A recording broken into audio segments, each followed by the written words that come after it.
11 ans, un grand nombre de nos amis professionnels de l'immobilier te connaissent déjà bien, puisque tu as une grande carrière dans ce métier-là. Tu étais notamment le patron d'ERA France il y a quelques temps. Aujourd'hui, tu es le directeur général du réseau d'agents mandataires Megagence. Ma première question, pourquoi tu t'es tourné après une brillante carrière d'agent dit traditionnel vers ce type de commercialisation, de ce type d'agent immobilier qui, il faut le dire, est un peu décrié ces derniers temps? Tout d'abord, je suis dans l'immobilier depuis maintenant bientôt 30 ans. Ouais. J'ai toujours fait ce métier et en fait, je le fais toujours. Il n'y a rien qu'à changer en ce qui me concerne, c'est-à-dire la vente de logements entre deux particuliers, hein, un qui veut vendre son bien et l'autre qui veut l'acquérir. Donc ça s'appelle la négociation immobilière et en ça, j'ai absolument rien changé depuis 30 ans en fait, hein, sur ce segment. C'est un métier fabuleux et qui dans la phase de négociation n'a rien changé en réalité. Par contre, ce qui a considérablement changé et bouleversé la donne, c'est l'arrivée d'Internet. Alors c'est ni grâce à moi ni à cause de moi, Internet est arrivé avec la téléphonie mobile et l'extrême mobilité qu'on connaît de jour en jour et qui augmente et qui fait que ça rebat un peu les cartes sur le métier de la transaction immobilière. Et c'est la raison pour laquelle il m'a semblé qu'à une certaine période, eh bien, l'agence dite traditionnelle, avec sa vitrine et ses 3 ou 4 commerciaux, devenait un modèle qui allait avoir des difficultés. Vieillissant, on ne pourrait pas dire ça, parce que les professionnels qui interviennent en tant que professionnels donc dans les agences dites vitrées sont des bons professionnels, hein, pour la plupart, et pour leur grande majorité, et particulièrement ceux qui sont dans les réseaux d'ailleurs, hein, qui sont très très bien formés. Il y a des équipes de formation et d'animation qui sont très bonnes. J'en ai recruté un certain nombre et formé un certain nombre et ils sont toujours en poste, donc je suis ravi.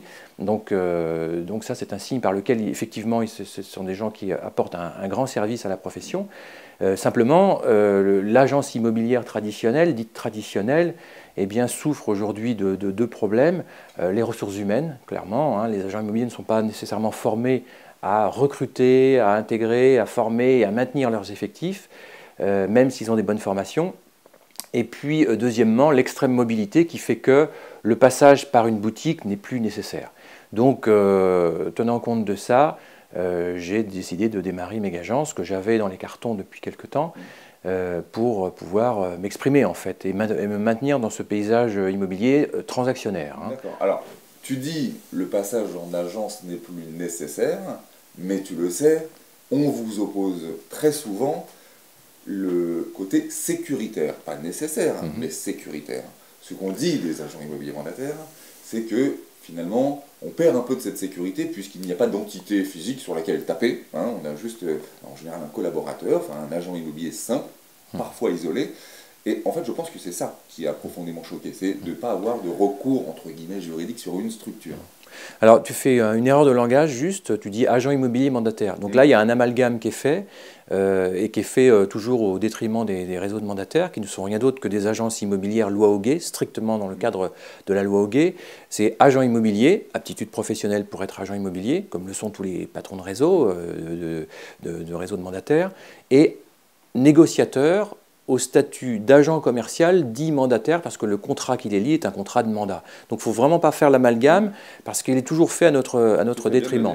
Les agents commerciaux mandataires, loi de 91 et loi ENL de 2006, ne sont pas différents des agents commerciaux mandataires des agences dites vitrées. Donc il n'y a aucune différence là-dessus.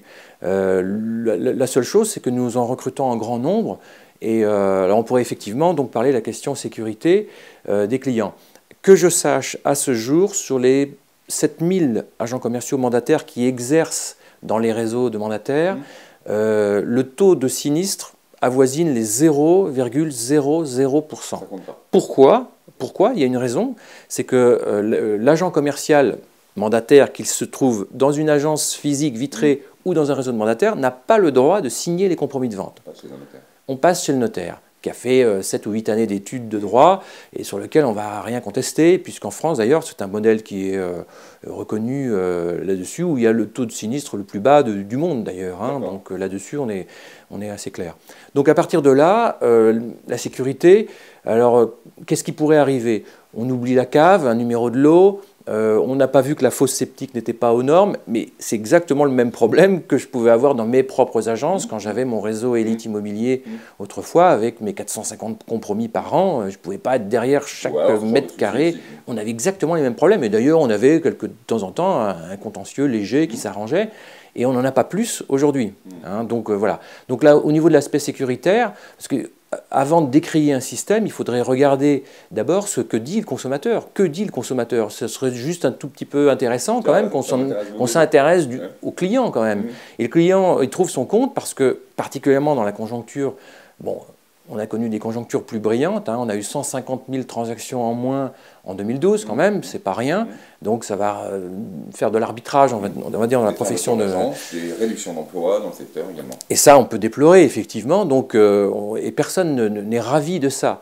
Simplement, le client, bah, il fait très très attention et aux honoraires. Et aujourd'hui, il prend son temps. On est passé d'un marché vendeur à un marché acheteur.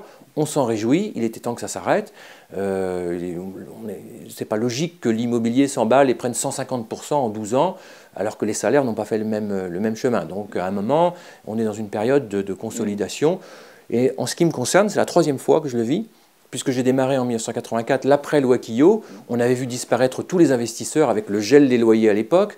On a vu la première guerre du Golfe qui a mis un coup d'arrêt net aux transactions. Au neuf déjà et aux transactions, et on revit d'une autre manière. Il y a eu quelques marqueurs historiques, effectivement. Voilà. Tout à fait. Alors justement, il y a un truc dont tu me parles qui est très intéressant, parce que c'est souvent également une idée reçue sur vos réseaux. Tu parles d'honoraires. Tu dis, les clients veulent y voir juste et veulent le juste prix d'honoraires. Souvent, on fait l'amalgame de vos agents immobiliers, les mandataires, on les compare à du low cost. Mais je crois savoir que ce n'est pas du tout vrai. C'est-à-dire que vous défendez bec et ongle vos honoraires, les honoraires traditionnels. Oui, alors les honoraires sont libres depuis le 1er janvier 1987, instaurés par Bérégovoy à l'époque. Depuis, on peut afficher les honoraires qu'on veut. Alors évidemment, les agences dites traditionnelles, ou autrefois, on pouvait mettre 7, 8, 9, 10% d'honoraires.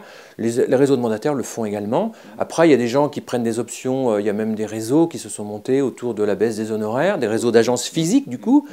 Et il y a des réseaux de mandataires aussi qui le font. Donc on ne peut pas dire qu'il y ait des honoraires moins élevés dans les réseaux de mandataires que dans les agences dites vitrées. Alors là par contre, j'attire l'attention sur le fait que lorsqu'on affiche des honoraires élevés, quand on prend un mandat parce qu'on a affiché ces honoraires et on essaye de les respecter au moins à la prise du mandat, finalement si ça ne suit pas parce que derrière eh bien, ça se négocie et puis nous on a eu un parti pris chez Mégagence de dire on affiche 4%. Et 4%, que je sache, ce n'est pas du low cost. Parce que la moyenne France des honoraires pris est de 4%. C'est ça, c'est la moyenne. Quand j'étais à la direction du réseau, elle était de 4,7, elle est tombée à 4,3 en 2009, je crois. Et on est autour des 4. Donc, ce n'est pas du low cost du tout. Et puis, entre nous, quand on fait une vente d'un bien à 300 000 € et qu'on prend 12 000 € à condition qu'on les prenne, excusez du peu, 12 000 €, un architecte, j'ai fait construire une maison, c'est le montant des honoraires que je lui ai versé pour 18 mois de chantier. Et les risques sont tout autres. Donc je pense que 12 000 € c'est tout à fait raisonnable. Voilà. Effectivement. Alors justement, tu nous parles de Mégagence, on est quand même ici pour en parler. Donc tu es le patron de ce réseau. Est-ce que tu peux nous en dessiner les contours? Absolument. Alors Mégagence a démarré au printemps 2011. Et nous avons intégré les premiers négociateurs à l'été 2011. Donc ça fait maintenant 18 mois et nous sommes 160 dans le réseau et on est sur une croissance de plus 10 personnes par mois. C'est un rythme qui est à la fois soutenu mais serein en même temps pour pouvoir intégrer ces gens-là qui sont tous formés à 100% sur un parcours qui dure à peu près 3 mois, à savoir une formation initiale donc au siège, et suivi d'une formation à J+45 et à J+90, où on renforce les compétences, parce que dans cette population de candidats qui sont pour partie des anciens professionnels et pour partie des gens qui sont néophytes, eh bien, il faut intégrer tous les aspects du métier, hein, donc, y compris la prise de mandat, l'aspect visite, la négociation, tout l'aspect affectif qu'il y a dedans, et puis les documents juridiques, effectivement, qui sont liés à la prise de mandat de vente et à l'offre d'achat. et on s'arrête évidemment pour le compromis de vente. Donc une sorte de code génétique quand même de transparence, d'honnêteté et surtout de formation, c'est-à-dire qu'on a un collaborateur qui est extrêmement formé à pouvoir régler nos problématiques immobilières chez Megagence également. Absolument. Et en plus de ça, j'y ai adjoint les compétences que j'ai acquises il y a quelque temps sur l'expertise immobilier, où on fait ce qu'on appelle nous le plaidoyer de mandat, qui comprend l'audit du bien, l'audit complet, et la restitution d'un rapport d'avis de valeur qui comprend 3 méthodes issues de la charte de l'expertise, 3 méthodes plus une. Et on restitue un prix qui est affiné, et au moins on a du crédit lorsqu'on dit que le bien vaut 230 000 euros alors que toutes les agences l'avaient estimé à 300 000, vous voyez. Donc c'est ça qui est intéressant. Ça c'est une phase. L'autre chose, c'est qu'effectivement, ils ont tous une attestation article 9, loi Hoguet, ça c'est le minimum. Ils ont tous une responsabilité civile individuelle qui n'est pas obligatoire par la loi Hoguet. 100% des mandats qui sont pris et qui sont diffusés, donc il y a forcément un mandat et un DPE, et non pas DPE en cours, comme on le voit assez souvent. 100% des baisses de prix ont un avenant. Donc on essaye d'être vraiment plus blanc que blanc, parce que justement on subit des attaques, et je trouve ça tout à fait normal. Donc on a une personne qui s'occupe spécifiquement de valider tous les mandats de vente, et dès qu'il manque une signature ou quelque chose est un peu trouble, hop, c'est le retour à la case départ et on ne diffuse pas. Tu parles justement d'attaques, on peut en parler quelques secondes, mais tu comprends, tu me dis que tu comprends ces attaques, elles sont fondées. Tu as envie de réagir par rapport aux agents immobiliers dits traditionnels qui, je pense, et tu as raison, ne comprennent pas encore le modèle que vous essayez d'instaurer. Et comme souvent, l'innovation fait un peu peur, les frais, mais on le sait également, c'est le vieil adage, innover ou disparaître. Bon, vous êtes clairement dans l'innovation. Qu'est-ce que tu as envie de répondre aux agents traditionnels pour les rassurer ? De leur dire tout d'abord, je fais ce métier-là depuis souvent plus longtemps qu'eux. J'ai vendu plus de maisons qu'ils ne pourront peut-être jamais en vendre dans toute leur vie, directement. Quand je faisais mes 450 compromis de vente dans mon groupe Élite Immobilier par an, ça parle un peu. J'ai envie de leur dire qu'on n'est pas des concurrents. Il va y avoir un arbitrage sur la profession. Je crois qu'il y avait en 1999 17 000 agents immobiliers. On est monté jusqu'à 30 000, voire 35 000. Bon, si aujourd'hui il y en a un petit peu moins, eh bien, il y a un basculement peut-être vers les réseaux de mandataires. Au final, il y a probablement le même nombre d'acteurs. Donc, on est des confrères. Moi, j'ai envie de partager les fichiers avec eux. Il ne faut pas oublier que je suis aussi à l'origine, avec mon ami Bernard Grèche, du fichier partagé à MEPI, Hervé Bléry et les autres. Fichier dans lequel nous sommes exclus, puisque aujourd'hui on ne nous autorise pas à participer. Voilà. J'ai même essayé d'ailleurs d'entrer à l'AMEPI de la ville où est le siège de Megagence, où on peut faire les compromis, on peut recevoir du public, etc. Et j'y ai été refusé, c'est très amusant. Donc, oui, voilà, donc, mais pas nous. Voilà. Alors on est en train de préparer d'autres choses à côté, l'initiative notamment de Jean-Claude Côté-Moine sur son site Boom Immobilier, qui prévoit un dédoublonnage des mandats, etc. Donc un site très très bien fait. Et on est clairement dans le professionnalisme, exactement comme nos confrères, et qui sont eux aussi des bons professionnels. Donc je ne vois pas d'opposition sur ce métier. Bien sûr. Et je ne pense pas qu'un modèle va chasser l'autre. Je ne le pense vraiment pas. Je pense que tout le monde peut y trouver son compte, et les clients aussi d'ailleurs.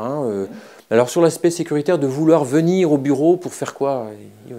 Ils ne vont pas me frapper si... On pourrait même dire que les deux modèles en complémentarité pourraient chasser un autre modèle, si vous vous entendiez, c'est le modèle du particulier à particulier. Oui, alors ça c'est un vrai problème, tu fais bien de le signaler, parce que ce que n'ont pas vu tous les détracteurs des réseaux de mandataires, c'est que le particulier à particulier, à mon sens, reprend du galon, pour deux raisons. D'abord, il y a le site Le Bon Coin qui fait une percée extraordinaire, et il y a vous ajoutez à ça Google Maps. C'est très facile quand on est muté, les clients nous le disent d'ailleurs, je suis à Lyon, je suis muté à Lille, d'ailleurs le temps qu'on arrive, on a eu le temps de regarder sur Google Maps où se trouvaient les maisons, voilà, alors ça personne n'a rien vu, personne n'en parle, et ça c'est un vrai problème, parce que le particulier va au plus court, il imagine, il pense depuis toujours, et ça sera comme ça jusqu'à la nuit des temps, qu'en évitant de passer par une agence, eh bien, il économisera les frais d'agence. Donc ça, c'est un vrai problème, une vraie problématique auquel les grandes fédérations auraient dû s'attaquer déjà depuis très très longtemps. C'est ce qu'on leur demande et c'est leur métier. Et c'est ce qu'ils ont fait déjà aux États-Unis depuis une quarantaine d'années, où ils ont complètement réglementé la profession et encadré avec l'histoire du MLS, qui est le fameux Multiple Listing Service, qu'on a tenté de faire avec la MEPI, qui marche. Bon, voilà, oui, il y a eu plusieurs lancements de ce genre. J'ai même entendu la marque MLS qui a essayé d'arriver en France. Oui, voilà, donc toutes ces initiatives, qui sont des bonnes initiatives, donc on ferait bien de s'attaquer aux vrais problèmes pour sauvegarder le modèle de l'agence immobilière, quel qu'il soit, qu'on ait 3 négociateurs ou qu'on en ait 300, je ne vois pas où est le problème. Tout à fait. Alors, moi j'ai un privilège, c'est que je te reçois bien entendu en tant que patron de l'agence, mais tu as une double casquette, puisque tu viens d'être nommé président du CIREMI, qui a priori est le nouveau syndicat des agents immobiliers mandataires. Qu'est-ce que c'est ? Agent immobilier en réseau de mandataires. En réseau de mandataires. Qu'est-ce que c'est le CIREMI ? Alors le CIREMI, c'est le syndicat donc, des agents immobiliers en réseau de mandataires indépendants. Effectivement, compte tenu des attaques en règle qu'on subit de la profession, on a trouvé opportun de s'unir, puisqu'on s'entend tous bien là-dessus, sur un syndicat qui va défendre nos intérêts. Et les intérêts, c'est quoi? C'est les intérêts principalement, à commencer par le consommateur, qu'on oublie toujours dans l'histoire. Et on veut, nous, établir à terme une formation obligatoire. On est tous équipés avec ça, donc on n'a pas de problème. On a des formateurs internes, externes. 100% de nos négociateurs sont formés, donc on est assez tranquille. Et on veut gentiment basculer vers la future certification qu'on espère anticiper, avec ou sans d'ailleurs nos opposants. Avec, ce serait mieux, donc pour pouvoir avoir plus de pression auprès des pouvoirs publics et faire modifier la loi Hoguet, la faire avancer pour que tous les gens, tous les acteurs immobiliers soient formés avec une habilitation qu'on pourrait voir d'ailleurs sur un site internet. Ce n'est pas idiot de penser qu'il y aurait un site de négociateurs, salariés, non salariés, peu importe leur statut social, ça nous intéresse, ça intéresse moins le client, on va dire, mais qu'ils soient identifiés comme tels. Et du coup, qu'il y ait un numéro d'agrément, par exemple, on peut imaginer ça, national, et qu'ils pourraient aller travailler dans telle ou telle structure, agence... C'est un modèle très anglo-saxon, ça. Oui, absolument, mais pas que anglo-saxon d'ailleurs. Je rappelle que dans les pays d'Europe, tout le monde est équipé avec ce genre de modèle, mis à part l'Espagne et le Portugal. Et le stage obligatoire, qui est de 6 mois dans certains pays, 1 an dans d'autres, 2 ans en Suède, je crois, peut faire école en France. D'ailleurs, on a beaucoup de retard à ce niveau-là. Et là, on attend d'ailleurs que les grands syndicats et grandes fédérations fassent quelque chose avec nous. Alors, dans le CIREMI, il y a tous les réseaux ? Alors actuellement dans le CIREMI, il y a 10 réseaux de mandataires, il y a les 3 majors, et puis d'autres réseaux, dont Mégagence. Et on espère voir arriver d'autres acteurs, réseaux de mandataires, absolument. Ça pousse beaucoup. On recrute. J'ai entendu parler, alors je ne sais pas si tu vas peut-être pouvoir me confirmer puisque tu es au cœur de tout ça, il est dit qu'un réseau de mandataires s'ouvre par mois. Encore une fois, c'est oui, mais les marques, avant d'être un réseau de mandataires, on est un agent immobilier. Quand j'ai démarré ma agence, j'étais un. Bon, alors j'étais un réseau de mandataires ou j'étais une agence. Donc alors avant que j'ai atteint un certain nombre, on a pu dire c'est un réseau de mandataires. Donc c'est une agence immobilière qui va tenter de recruter, de former ces gens et d'en avoir un grand nombre. C'est rien de plus que ce que préconisent les réseaux de franchise, par exemple, en disant à leurs franchisés, mais recrutez des négociateurs au régime agent commercial ou salarié en grand nombre, autour de chez vous ou un peu plus loin d'ailleurs, puisque la loi Hoguet ne prévoit pas de limite ni géographique ni en nombre. Donc c'est des agences immobilières, on en est ravis, qui vont se déployer ou pas, dépendant de l'argent qu'on y met.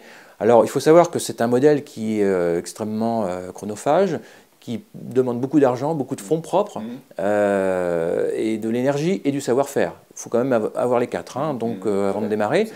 Bon, tout le monde ne peut pas le faire. On verra, ça s'arbitrera tout seul. Ça sera ma dernière question, Jean. Je sais que tu as un gros événement médiatique qui va arriver en février, donc on va essayer de ne rien dévoiler de trop secret. Quelles seraient les premières mesures que vous apporteriez au travers du CIREMI ? Alors déjà, de se constituer en syndicat, c'est chose faite, puisque c'est un syndicat donc, qui a son siège 37 rue des Mathurins à Paris, régulièrement numéroté au registre des syndicats professionnels. Et dans les mesures, évidemment, la première, c'est effectivement la formation vers une certification des négociateurs. C'est la première chose sur laquelle le particulier ne nous attaque pas d'ailleurs, mais nous, on veut absolument arriver avec cette formation dont on est doté. Donc on est assez tranquille encore une fois. Vous pourrez travailler de concert avec la FNAIM sur ce sujet ou pas? Mais avec grand plaisir. Parce que vous êtes sur la même ligne finalement. Bien sûr, bien sûr. Avec la FNAIM, avec le SNPI dont Mégagence est membre, avec l'UNIS également. Je crois qu'on a eu des bons retours de ces gens-là. Tous les professionnels de l'immobilier, évidemment, on aura beaucoup plus de force si on est tous unis vers une professionnalisation, quelle qu'elle soit. Et là, on va appuyer très fort là-dessus, effectivement. Ça sera le premier chantier, absolument. Donc, en fait, ton discours, si je comprends bien, c'est l'union de l'intégralité des professionnels au service d'un combat qui nous aide tous, c'est le particulier. Oui, un combat en même temps, oui, c'est de prendre des parts de marché et pour amener des services aux clients et leur expliquer qu'en passant par un professionnel, eh bien, c'est leur intérêt. Hein. Et aussi bien pour le vendeur, parce qu'il y a tout un travail qui est fait de son mandat dans la diffusion, etc. Il y a des choses qui ont fondamentalement changé et ça change de jour en jour. Quand on entend les deux leaders de la diffusion d'annonces, aujourd'hui, l'extrême mobilité avec les alertes email qui prennent une puissance énorme aujourd'hui, je dirais qu'on a beau revendiquer d'être derrière une vitrine ou même d'être un réseau de mandataires, si on n'a pas pris conscience de ça, on est un peu à la traîne et il faut vraiment être en avance par rapport à tout ça. Je te remercie beaucoup pour avoir répondu à mes questions. Merci de ta gentillesse. C'est moi. Et on te souhaite bon courage pour cette aventure du Sirénie. Merci beaucoup. À bientôt, Jean.